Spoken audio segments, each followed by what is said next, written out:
hope you will put up with me in a little foolishness. Yes, please put up with me. I am jealous for you with a godly jealousy. I promised you to one husband, to Christ, so that I might present to you as a pure virgin to him. But I'm afraid that just as Eve was deceived by the serpent's cunning, your minds may somehow be led astray from your sincere and pure devotion to Christ.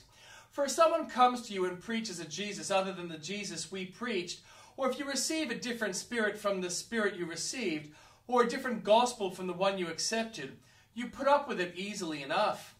I do not think I am in the least inferior to those super apostles. I may indeed be untrained as a speaker, but I do not have a knowledge. We have made this perfectly clear to you in every way. Was it a sin for me to lower myself in order to elevate you by preaching the gospel of God to you free of charge? I robbed other churches by receiving support from them so as to serve you. And when I was with you and needed something, I was not a burden to anyone. For the brothers who came from Macedonia supplied what I needed. I have kept myself from being a burden to you in any way, and will continue to do so. As surely as the truth of Christ is in me, nobody in the regions of Achaia will stop this boasting of mine. Why? Because I do not love you. God knows I do. And I will keep on doing what I am doing in order to cut the ground from under those who want an opportunity to be considered equal with us in things that they boast about. For such people are false apostles, deceitful workers, masquerading as apostles of Christ. And no wonder, for Satan himself masquerades as an angel of light. It is not surprising then if his servants also masquerade as servants of righteousness. Their end will be what their actions deserve. And the Old Testament reading, the sayings of Agur, son of Japheth, an inspired utterance, this man's utterance to Ithiel. I am weary, God, but I can prevail. Surely I am only a brute, not a man. I do not have human understanding. I have not learned wisdom, nor have I attained to knowledge of the Holy One, who has gone up to heaven and come down, whose hands have gathered up the wind, who has wrapped up the waters in a cloak, who has established all the ends of the earth. What is his name, and what is the name of his son? Surely you know. Every word of God is flawless. He is a shield to those who take refuge in him. Do not add to his words, or he will rebuke you and prove you a liar. 2 things I ask of you, Lord. Do not refuse me before I die. Keep falsehood and lies far from me. Give me neither poverty nor riches, but give me only my daily bread. Otherwise I may have too much and disown you and say, who is the Lord? Or I may become poor and steal and so dishonor the name of God. Do not slander a servant to their master, or they will curse you, and you will pay for it. There are those who curse their fathers and do not bless their mothers, those who are pure in their own eyes and yet are not cleansed of their filth, those whose eyes are ever so haughty and whose glances are so disdainful, those whose teeth are swords and those jaws are set with knives to devour the poor from the earth and the needy from among mankind. The leech has 2 daughters. Give, give, they cry.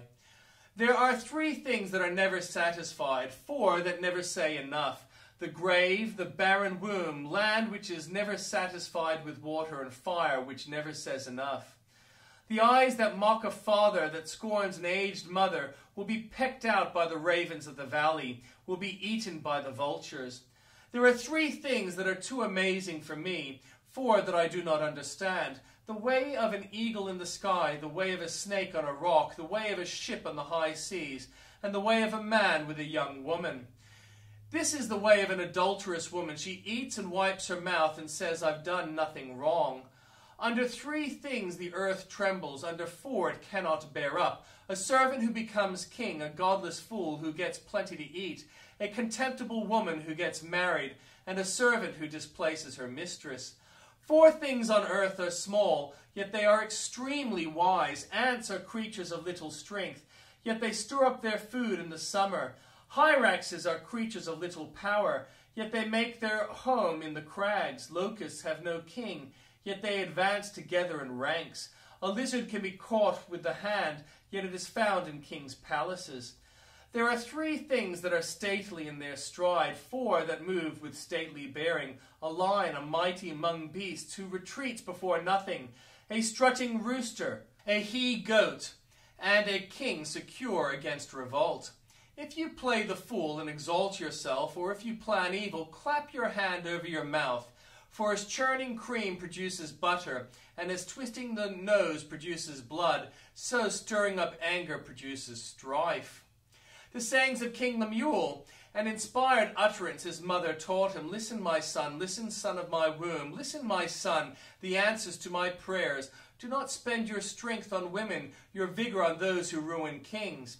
It is not for kings, Lemuel, it is not for kings to drink wine, not for rulers to crave beer, lest they drink and forget what has been decreed, and deprived all the oppressed of their rights. Let beer be for those who are perishing, wine for those who are in anguish. Let them drink and forget their poverty and remember their misery no more. Speak up for those who cannot speak for themselves, for the rights of all who are destitute. Speak up and judge fairly. Defend the rights of the poor and needy. A wife of noble character, who can find? She is worth far more than rubies. Her husband has full confidence in her and lacks nothing of value. She brings him good, not harm, all the days of her life. She selects wool and flax and works with eager hands. She is like the merchant ships bringing her food from afar. She gets up while it is still night. She provides food for her family and portions for her female servants. She considers a field and buys it. Out of her earnings she plants a vineyard. She sets up about her work vigorously. Her arms are strong for her tasks, and she sees that her trading is profitable, and her lamp does not go out at night. In her hand she holds the distaff and grasps the spindle with her fingers. She opens her arms to the poor and extends her hands to the needy. When it snows, she has no fear for her household, for all of them are clothed in scarlet. She makes coverings for her bed. She is clothed in fine linen and purple. Her husband is respected at the city gate, where he takes his seat among the elders of the land. She makes linen garments and sells them, and supplies the merchants with sashes. She is clothed with strength and dignity. She can laugh at the days to come. She speaks with wisdom, and faithful instruction is on her tongue. She watches over the affairs of her household, and does not eat the bread of idleness. Her children arise and call her blessed, her husband also, and he praises her. Many women do noble things, but you surpass them all. Charm is deceptive, and beauty is fleeting, but a woman who fears the Lord is to be praised. Honor her for all that her hands have done, and let her works bring her praise at the city gate.